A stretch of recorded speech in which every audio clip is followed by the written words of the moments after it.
우리 옆에 있는 분들에게 한번 인사하겠습니다. 영상을 통해 예배드리는 우리 성도님들 또한 함께 인사하시길 바랍니다. 사랑하고 축복합니다.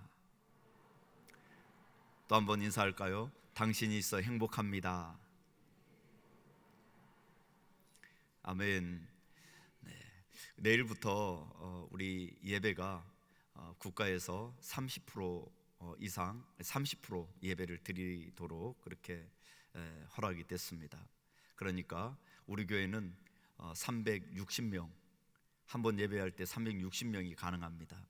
그러니까 마음껏 오셔도 1, 2, 3부 예배를 이제 마음껏 오셔도 괜찮습니다. 대신 계속 당부드리지만 오실 때 다른 사람들을 위해서 또 나의 건강을 위해서 마스크를 구사를 껴주시고요. 그리고 예배가 끝나는 즉시 집으로 돌아가시길 바랍니다. 교회 안에서의 일체의 다른 모임, 먹는 행위들을 하지 마시고, 마스크는 교회 오면 마스크는 절대 벗지 마십시오. 그것이 내 건강을 지키는 방법이고 다른 사람을 위한 것입니다. 아까 2부 예배 때 예배를 드리면서 한 분이 마스크를 벗던데요, 마스크를 벗으시면 안 됩니다. 어떤 상황 속에서도 마스크를 벗으시면 안 됩니다. 그리고 예배 드릴 때 그래서 물을 가지고 오셔도 안 됩니다. 그래서 마스크를 벗는 일이 절대 없도록. 그래서 우리 교회가 지금 이런 상황에서 예배 드리는 것만 해도 너무 감사하고 행복한 일 아닙니까? 이것을 확보하기 위해서는 우리가 그만큼 방역을 해야 됩니다. 이 방역 수칙을 정확하게 지켜주시고, 이 방역 수칙을 정확하게 지켜주셔야 우리의 예배가 확보될 수 있습니다. 또 이것이 우리 주변 이웃들을 섬기는 방법입니다. 그래서 우리 사랑하는 성도님들, 또 내일 새벽부터 우리 새벽 기도회가, 자녀를 위한 새벽 기도회가 있습니다. 마스크를 쓰시고 예배하고 또 기도하고, 아주 빠른 시간 내에 찬양과 말씀과 기도를 끝내겠습니다. 그러니 안전하게 오셔서 기도를 하실 때도 힘이 들면 기도의 소리를 낮추시고, 찬양을 더 하고 싶은데 마스크를 벗어야 될 것 같으면 찬양도 조금 줄이셔서 교회 안에서 일체의 마스크를 벗는 행위를 하지 마시기를 바랍니다. 우리가 지난 시간 나병 환자와 중풍병자를 고치시는 우리 주님의 모습을 살펴보았습니다. 나병 환자를 통해서 메시아의 사역이 무엇인지를 살펴보았고, 그 메시아가 중풍병자 사역을 통해서 우리에게 그분이 하나님 되심을 살펴보았습니다. 예수님이 이 땅 가운데 하나님 나라를 가지고 오시고, 그리고 그 나라에 바로 왕이시고 주인이시고 통치자라는 사실을 우리에게 말씀하여 주셨습니다. 그렇다면 이제 우리가 3장 12절까지 살펴볼 말씀 속에서 바로 그러면 하나님 나라의 백성으로서 우리가 살아갈 삶의 모습, 하나님 나라의 새 질서가 무엇인지를 우리가 몇 줄을 통해서 살펴보려고 합니다. 마태복음은 5장, 6장, 7장으로 산상수훈을 통해서 하나님 백성은 이렇게 사는 것입니다, 하나님 백성의 정체성을 말씀하고 있는데, 우리 마가복음에선 그 산상수훈이 없습니다. 그리고 오늘 우리가 앞으로 살펴볼 이 논쟁 사건을 통해서 우리에게 하나님 백성은, 또한 하나님 백성의 삶의 모습은 이런 모습이어야 됩니다. 또한 새 시대를 살아가는 우리 그리스도인들은 이런 모습이어야 됩니다. 이런 부분들을 우리가 살펴보려고 합니다. 우리가 여기까지 제가 마가복음을 한번 정리를 해보았습니다. 한번 띄워주실래요? 하나님 나라와 제자도라는 관점에서 지금 마가복음을 계속 살펴보고 있습니다. 우리가 이 마가복음이 어려운 것, 그리고 제 설교가 때때로 이제 어렵게 들리는 분도 있는데요, 그건 다른 것이 아니라 제가 생각해 보기에 하나님 나라가 생소해서 그렇습니다. 하나님 나라에 대해서 아직 설교를 많이 하지 않고 강해를 많이 하지 않고 우리가 많이 듣지 않았습니다. 그래서 하나님 나라는 생소합니다. 그렇지만 이 하나님 나라를 우리 성도님들은 천국으로, 우리가 잘 아는 그 의미로 천국으로 해석하시면 똑같은 의미입니다. 천국을 한자를 푼 게 하나님 나라입니다. 그리고 이제 천당 개념은 우리가 안 쓰시는 게 좋습니다. 하나님 나라는 장소적이지를 않습니다. 그걸 초월합니다. 그래서 천국이라고 쓰시면 됩니다. 그런데 오늘 우리가 말씀을 정리를 해보면 세례 요한은 이 말 하나님 나라에 대해서 선포하고 있었습니다. 그리고 예수님은 자신의 공생애를 통해서 이 말 하나님의 나라가, 예수님이 이제 이 땅 가운데 오심으로 그 나라가 도래했다, 임했다라고 선포하십니다. 그리고 제자들을 불러서 그 하나님의 나라가 이 땅에 온 것을 증명해 주십니다. 귀신을 쫓아내고, 그리고 치유하시는 사역들을 통해서, 그리고 복음을 증거하시는, 가르치는 사역들, 그 종합적인 사역을 통해서 우리 주님이 보여주신 것은 하나님 나라를 선포하고 계셨습니다. 그리고 제자들과 함께 그 하나님 나라를 증거하게 됩니다. 그 전도하는 장면에서 우리가 나병 환자와 중풍병자 사건을 살펴봤습니다. 그리고 우리 주님의 사역은 누구도 관심을 두지 않는 소외된 그러한 계층부터, 그리고 도시로, 중심부로, 예루살렘으로, 로마로, 그리고 우레기까지 확장되어서 그 하나님 나라 복음이 증거되게 된 것입니다. 그래서 가장 연약한 자, 누구도 돌보지 않는 사람, 그 어느 누구도 소외시킬 수 없기에 우리 주님의 사역은 가장 낮은 곳에서, 그리고 누구도 돌보지 않는, 손길이 닿지 않는 그곳까지 다 하나님의 영역 속에서 그렇게 복음을 증거하고 그들에게도 복음이 증거되도록 하신 것입니다. 그리고 그 자리에 우리 또한 초청하셔서 우리도 복음을 듣고 하나님 백성 되도록, 누구도 소외됨이 없이, 어떤 사람도 소외됨이 없이, 가난한 자나 부한 자나 어려운 자나 또한 질병에 있는 사람들이나 어떤 누구도 소외됨이 없이 우리 주님의 사역은 철저하게 모든 사람에게 다가가서 사역을 하셨다라는 걸 우리는 꼭 기억하실 수 있기를 바랍니다. 그리고 우리 주님의 이 공생애는 하나님 나라의 새 질서가 무엇인지를 또한 보여주십니다. 그것이 바로 오늘부터 계속적으로 우리가 살펴볼 건데요, 바로 이 하나님 나라의 새 질서에 대해서 또한 가르쳐 주실 때 제자를 부르시고, 그리고 하나님 나라의 새 질서를 설명해 주십니다. 그리고 13절에 가서, 3장 13절에 가서 또 전도하러 가십니다. 이 패턴으로 지금 우리가 3장까지 살펴보게 됩니다. 그럼 우리 사랑하는 성도님들, 하나님 나라의 새 질서가 어떤 것인지 우리가 살펴보려고 하는데요, 먼저 하나님 나라의 새 질서는 예수님이 구약의 성취자로 오셨다라는 겁니다.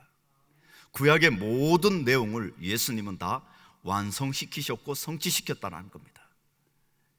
이 말씀을 계속 반복해서 설명해 드리는데 이 말씀도 어려울 수 있습니다.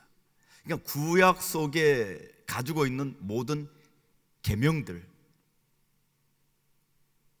안식일, 그리고 제사제도, 11조, 이 모든 것들, 그 어떤 것이라도 예수를 통해서 완성되지 않은 것이 하나도 없습니다. 그래서 우리가 신약을 사는, 예수 이후에 사는 우리에게 있어서는 예수로 말미암아 성취된 것으로 우리가 신앙생활을 해야 됩니다. 설명해 드리면 안식일의 성취는 주일입니다. 제사제도의 성취는 예배입니다. 그리고 또한 11조도 성취된 개념으로 우리가 보셔야 됩니다. 구약적인 모든 개념들은 다 성취된 개념으로 보셔야 됩니다. 이 부분에서 예수님은 죄도 예수로 말미암아 깨끗게 하셨고, 또한 더럽혀졌던 그 모든 것도 예수로 말미암아 깨끗하게 되어집니다. 예수로 말미암아 깨끗하게 되어지지 못할 것이었고, 예수로 말미암아 어떤 죄도 해결되지 못할 죄가 없습니다. 예수는 죄의 성취자로, 또한 율법의 성취자로, 정결 또한 죄의 성취자로 이 땅 가운데 오셨습니다. 그래서 예수님은 율법의 성취자로, 오늘 본문은 정결례의 성취자로 이 땅 가운데 오셨다라는 겁니다. 오늘 본문은 세리 레위에 대한 이야기입니다. 우리 레위 하면 누군지 잘 이해가 안 됩니다. 근데 이 레위는 마태입니다. 마태는 마태복음의 저자입니다. 예수님은 세리 마태를 부르십니다. 이 당대 세리는요, 사람이 아닙니다. 사람 취급을 하지 않습니다. 유대인들에게 철저히 사람 취급을 받지 않고 죄인 취급을 당하는 그러한 부류의 사람이었습니다. 세리는 정결 11조와 정결례를 위배한 그러한 부류로 보았기 때문에 철저하게 세리는 죄인입니다. 그리고 세리는 법정에서도 설 수가 없습니다. 증인으로 채택도 하지 않았습니다. 이 당대에 여자들도 증인으로 채택이 되지 않습니다. 또한 세리도 증인으로 채택이 되지 않습니다. 그리고 또한 세리를 얘기할 때 세리와 창기라고 얘기하면서 세리와 창기를 같은 맥락에서 죄인으로 보는데요, 그런데 이스라엘 백성들에게 있어서 세리와 창기 중에 세리가 창기보다도 실제로 더 죄인 취급을 받았습니다. 세리는 로마의 세금을 이스라엘 백성들에게서 세금을 받아 있어 로마에게 바치는 사람입니다. 그런데 로마가 원하는 세금만 받는 게 아니라 자기가 받고 싶은 것을 더 받아서 로마에 바치고 자기 주머니를 채우는 그런 사람이었습니다. 그러기에 이스라엘 백성들은 이 세리를 철저하게 거부했고 싫어했죠. 오늘날로 보면, 우리로 보면 그 일제의 앞잡이들과 같은 그런 부류의 사람이었습니다. 그러기에 그들과 음식을 먹고 교제하고 그들과 함께 있는 것은 철저하게 정결례에 어긋나는 일입니다. 그들과 어울리게 되면 더럽히게 되는 거죠. 그러니까 어울리질 않는 겁니다. 그런데 우리 주님은 그들에게 이 세리를 찾아갑니다. 그리고 만나주시고 그를 제자 삼아주십니다. 우리 사랑하는 성도님들, 예수님이 철저하게 가장 낮은 자리에서 누구도 보지 않는, 누구도 만나지 않는 그런 소외된 자리에 오셨고, 그리고 또한 철저하게 죄인이라고 취급받는 그 세리를 제자 삼아 주십니다. 그 은혜가, 그 사랑이 바로 우리를 오늘 이 자리에 있게 하신 겁니다. 누구도 인정하지 않고 누구도 나를 따뜻하게 감싸지 않지만 우리 주님만이 나를 어떤 상황, 어떤 위치, 어떤 모습을 하고 있어도 나를 따뜻하게 맞아주시는 분이라는 겁니다. 그런 주님이 세리를, 마태를 제자 삼아 주신 겁니다. 그랬더니 이 마태가 동료들을 불러서 그리고 죄인들과 함께 예수님을 식탁의 자리에 초청해서 제자들과 함께 음식을 먹는 겁니다. 이 일은 이 당대로선 있을 수가 없는 일입니다. 그때 바리새인과 그의 서기관들이 예수님의 제자들에게 묻습니다. 너의 선생은 랍비가 되어서, 선생이 되어서 어떻게 죄인들과 먹고 마실 수가 있느냐? 저희들과 함께 있을 수 있느냐? 교제할 수 있느냐? 이 질문을 던지는 것입니다. 이것을 들은 주님은 이렇게 말씀합니다. 오늘 2장 17절에요. 건강한 자에게는 의사가 쓸 데가 없고 병든 자에게라야 쓸 데 있느니라. 나는 의인을 부르러 온 것이 아니로 죄인을 부르러 왔노라. 바로 예수님이 오신 것은 죄인을 부르러 오셨다는 겁니다. 그 자리에 우리도 있고 우리를 부르러 오셨다라는 거죠. 병원은 병자만이 갑니다. 병이 있는 사람이 병원을 찾게 됩니다. 예수님은 죄인만이 예수님을 찾습니다. 예수님이 오신 이유는 죄인을 부르러 왔고, 그가 자신이 죄인이기에 예수가 필요한 것입니다. 그래서 오늘 본문을 통해서 예수님은 바로 교회와 병원을 아주 비유적으로 우리에게 보여주고 말씀하고 계십니다. 그래서 좋은 병원이 좋은 교회가 될 수 있습니다. 그래서 이 부분을 제가 한번 정리를 해보았습니다. 한번 띄워주실래요? 좋은 병원은요, 여러 병자가 있습니다. 그래서 대학병원에 가면 다양한 병자들이 있습니다. 그래서 여러 병자들을 다 수용할 수 있는 병원이 좋은 병원입니다.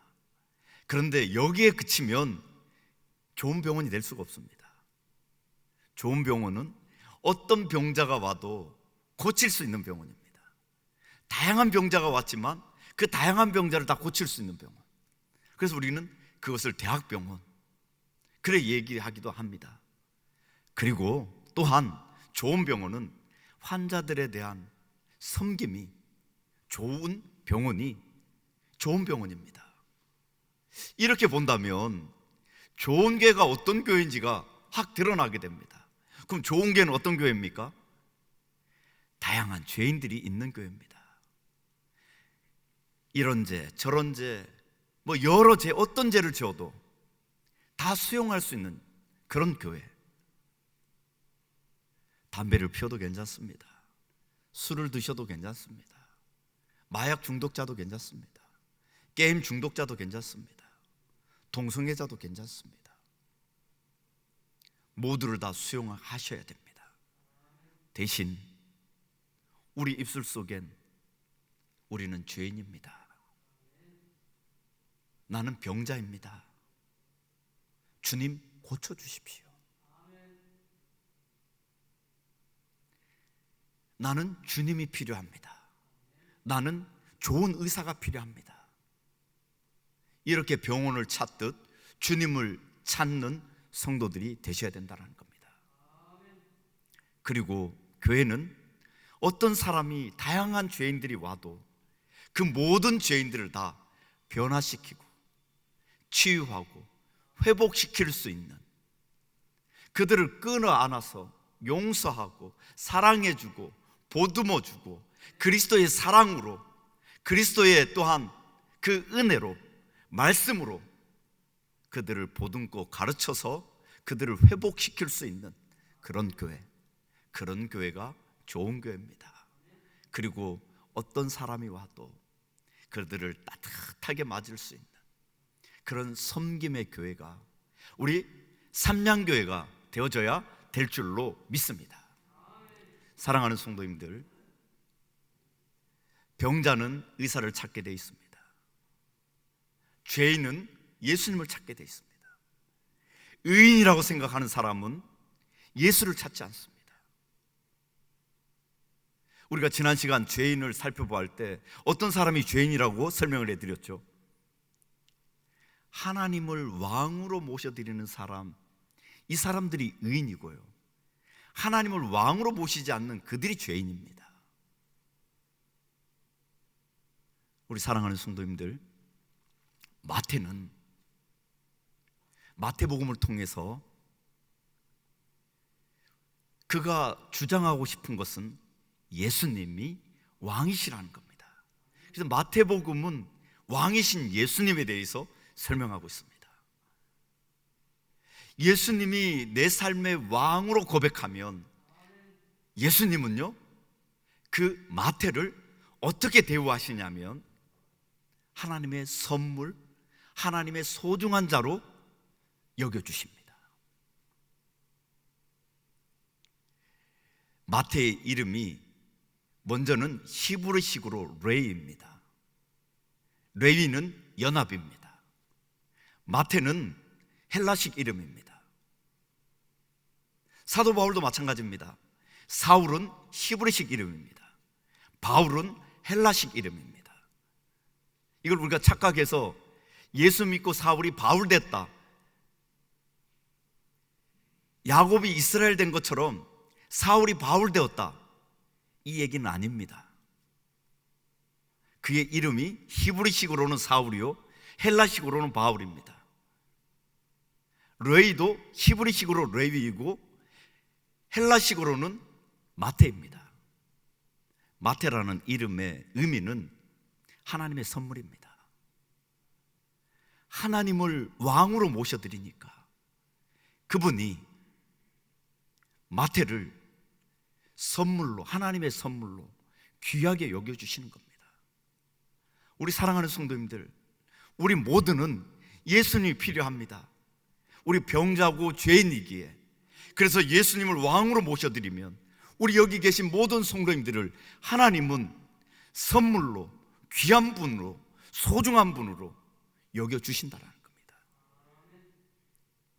그러기에 예수 안에서 깨끗함이, 죄 해결이 있는 것입니다.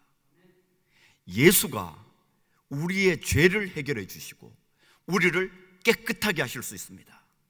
정결례의 성취, 정결례의 기준은 바로 예수입니다. 예수 안에 있으면 깨끗하게 되는 것이고 예수 안에 있으면 죄가 사해지는 것입니다. 예수님이 십자가에 못 박히시고 난 이후 그 십자가의 능력이 어디에서 어디까지 능력이 발휘되느냐 하면요, 천지를 창조하시고 인간을 만드신 그 시점부터 다시 오시는 예수님 그때까지 그 십자가의 능력이 적용되는 겁니다. 이 말이 어려울 수 있는데요, 그러기에 다윗이 예수님을 주라고 고백하는 것입니다.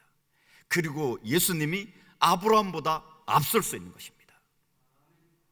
그러기에 모든 죄를 예수님의 십자가 사건을 통해서 과거와 현재와 미래의 모든 죄를 다 해결하실 수 있는 겁니다.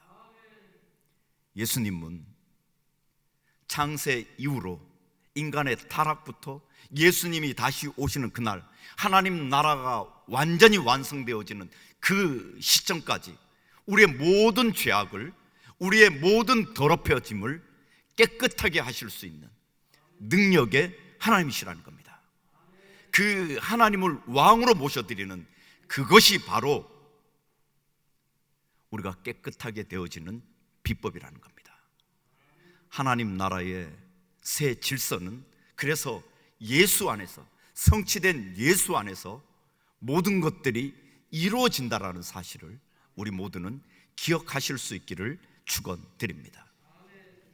두 번째로는요, 하나님 나라의 새 질서는 평등입니다. 그리고 또한 공평입니다. 우리 사랑하는 성도님들, 이 세상의 삶이, 그리고 오늘날 우리들이 힘든 이유는 가난 때문이 아닙니다. 우리가 정말 어려운 것은요, 불평등 때문입니다. 왜냐하면 제가 어렸을 때만 해도 저는 보리밥을 먹고 깜당 고무신을 신고 책보를 메고 그거 뛰면 딸랑딸랑딸랑 거리며 그렇게 학교를 다녔습니다.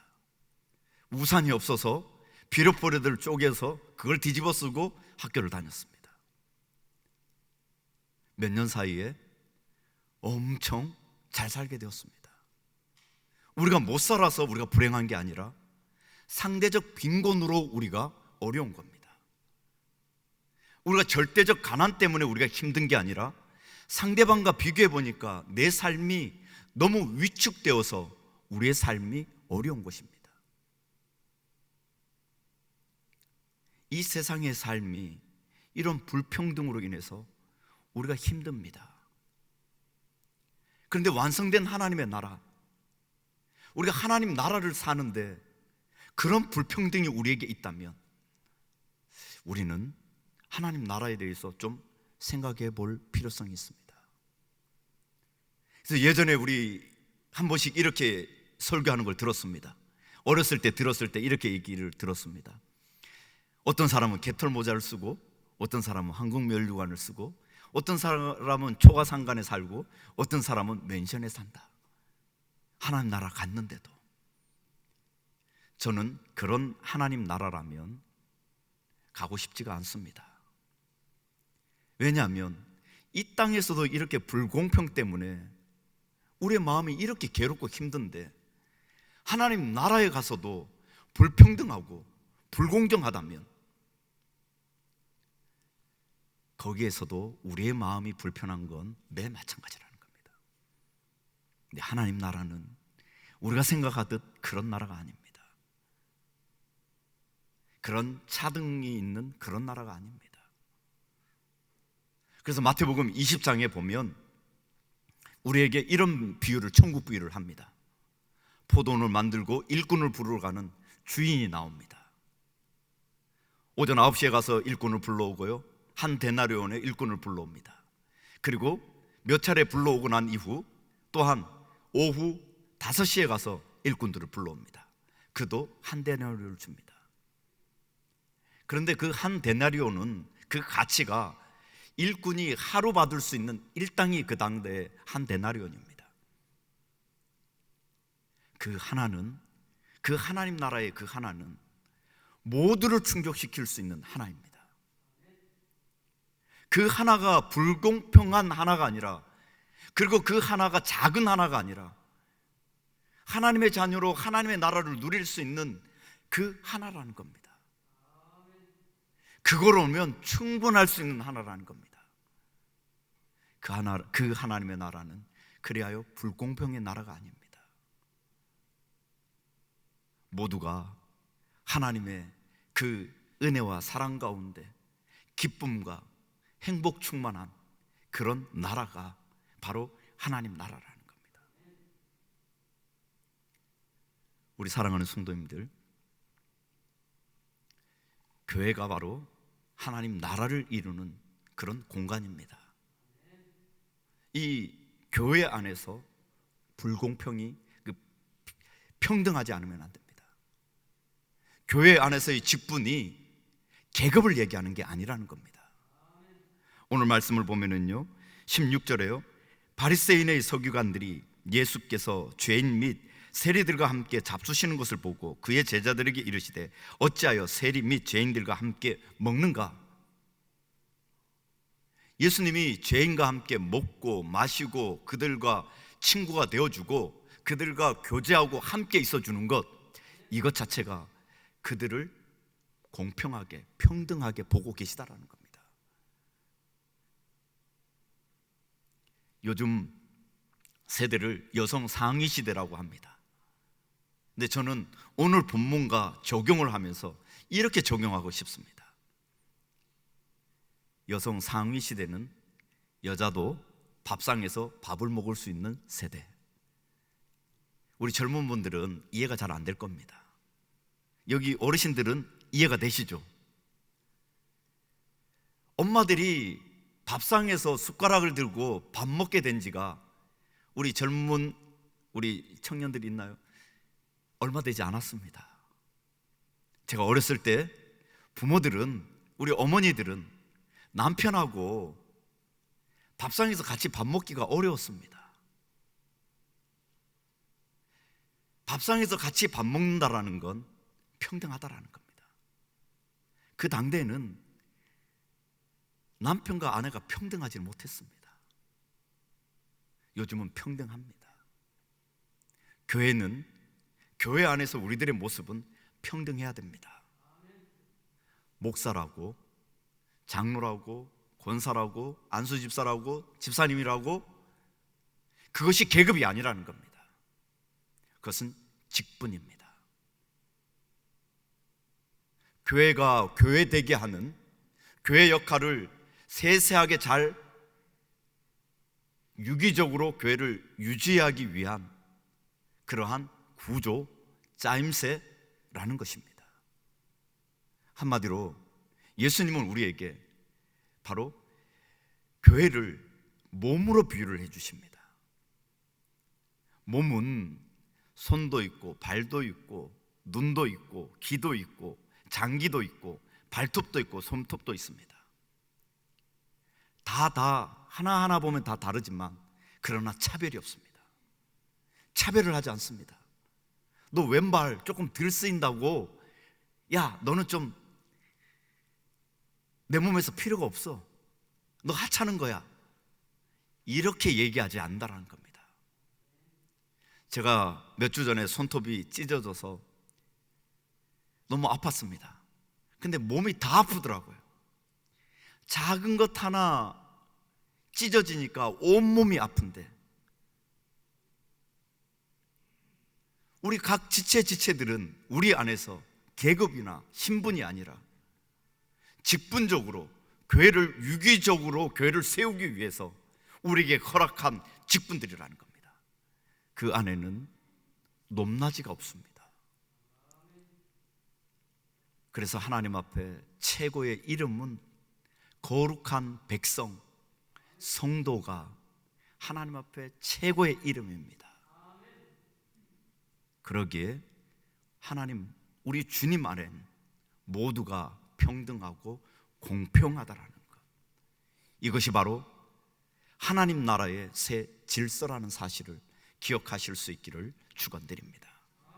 세 번째로는요, 하나님 나라의 새 질서는 세상은 외모나 외형적으로나 또한 성취된 무엇을 보고 그 사람을 평가합니다. 그런데 우리 주님은 새 시대는 그런 것이 아니라 가능성을 봅니다. 베드로를 보았을 때, 우리 눈으로 베드로를 보았을 때 베드로는 쓸모없는 사람이었을 겁니다. 다혈질적이고 자기 중심적이고 충동적인 사람입니다. 그런 사람을 쓰기가 어렵습니다. 그런데 우리 주님은 그의 가능성을 보고 그를 개발하고 불러주십니다.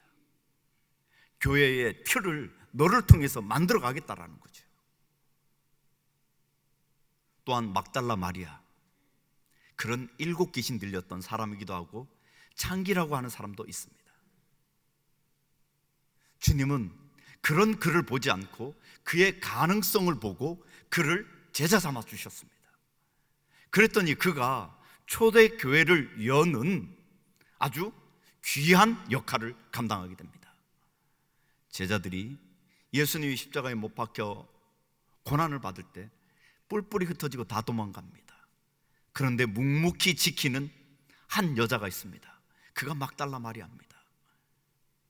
그리고 예수님의 무덤에 장사로 갔던, 그리고 부활의 그 첫 부활의 모습을 본 장본인, 예수님의 끝까지 예수님의 모든 것들을 지켜주었던 여인, 그가 막달라 마리아입니다. 예수님은 그의 가능성을 보시는 겁니다. 1500년대 이탈리아에 도네톨로라는 그런 조각가가 있습니다. 이분은 정말 일생일대의 최고 걸작품을 만들기 위해서 대리석을 구하려고 온 나라를 다니면서 좋은 대리석이라는 건 다 모았습니다. 성전 앞에 어마어마한 대리석을 모아놨지만 마음에 드는 게 없습니다. 어느 날 한 젊은 청년이 지나가다가 한 대리석을 봅니다. 그 대리석을 가져다가 2년 동안 쪼기 시작합니다. 깨기 시작합니다. 조각하기 시작합니다. 그리고 1504년 11월 25일 날 이제 개막식을 합니다. 커튼을 이제 내리는 시간입니다. 쳐졌던 커튼이 내려지는 순간 모여있던 많은 사람이 우레와 같은 박수를 치고 환호하고 놀라는 겁니다. 바로 그 작품이 무엇이냐면, 보여주실래요? 미켈란젤로의 다비드상, 다윗상입니다. 볼품없는 돌이 다른 사람이 보기에는 볼품없이 보여도 위대한 조각가의 손에 그 돌이, 그 가능성을 보고 조각가가 조각을 하기 시작하니까 걸작품이 된 것입니다. 우리 사랑하는 성도님들, 우리도 마찬가지입니다. 우리가 보기에 옆에 있는 형제가 볼품없이 보일 수 있고, 그리고 쓸모없이도 보일 수 있고, 귀하게 보이지 않을 수도 있고, 여러 가지 모습으로 보일 수 있습니다. 그렇지만 하나님은 우리의 가능성을 보시고 지금 이 자리에 다 불러주셨습니다. 그리고 오늘도 열심히, 하나님의 열심은 우리를 조각해 가고 계십니다. 무엇으로요? 걸작품으로요. 작품으로요. 우리를 바라보시는 시각이 사람들의 시각과 다르게, 우리 하나님은 그의 시선이 우리를 향하여 머물기만 하면, 우리를 향하여 손을 대시기만 하면 그 걸작품을 만들어내실 수 있는 우리 주님은 그의 손을 통하여 우리를 걸작품으로 만드신다라는 겁니다. 우리 하나님은 우리의 가능성을 보셨습니다. 여기 계신 모든 성도님들의 가능성을 보셨습니다. 지금 내 모습이라고 실망하거나 낙담하지 마십시오. 하나님이 지금 관심을 두셨습니다. 하나님이 지금 우리 성도님들에게 눈독을 들이고 계셨고, 그래서 이 자리에 불러주셨고, 지금 우리 주님이 다듬고 계십니다. 모난 부분을 정으로 치시고, 또한 힘들어하고 아파하는 부분은 보듬어 주셔서 우리를 걸작품으로 만드신다라는 겁니다. 하나님 나라의 새 질서는 이렇게 가능성을 보고, 세상적인 방법이 아니라 가능성을 보고 다듬어가고 만들어가는, 걸작품으로 만들어가는 그런 우리 주님의 손길이라는 것, 이것을 기억하실 수 있기를 축원드립니다. 결론을 맺겠습니다. 옛시대의 빛 아래서는요, 옛시대의 태양 아래선, 한마디로 구약의 태양 아래서는 바리새인과 서기관들이 건강하고 의인이었습니다. 그러나 예수 안에서 동튼 새 시대는 바로 죄인이라고 고백하는, 자신이 죄인이라고 고백하고 예수가 필요하다라고 그렇게 고백하는 그들이 바로 하나님께서 그들을 치유하시고 걸작품으로 만들어내시는 그러한 사람들이라는 것입니다. 그러기에 우리 사랑하는 성도님들, 예수를 왕으로 모시고 예수 안에 살아가게 되면, 예수 안에 있게 되면 누구든지 언제든지 어디서든지 그 사람이 서 있는 그곳이 성지가 되고 성소가 되고 성전이 되고, 그 땅이 거룩한 땅이 되며 그 사람이 성도가 되고, 그 시간이 바로 성일이 된다는 것입니다. 예수 안에 사는 우리 사랑하는 성도님들, 새 시대는 예수로 살고 예수로 말미암아 살고 예수 안에 사는, 그것이 바로 새 시대를 일으키고 새로운 세대 속에 살아가는 그리스도인들의 모습이라는 것.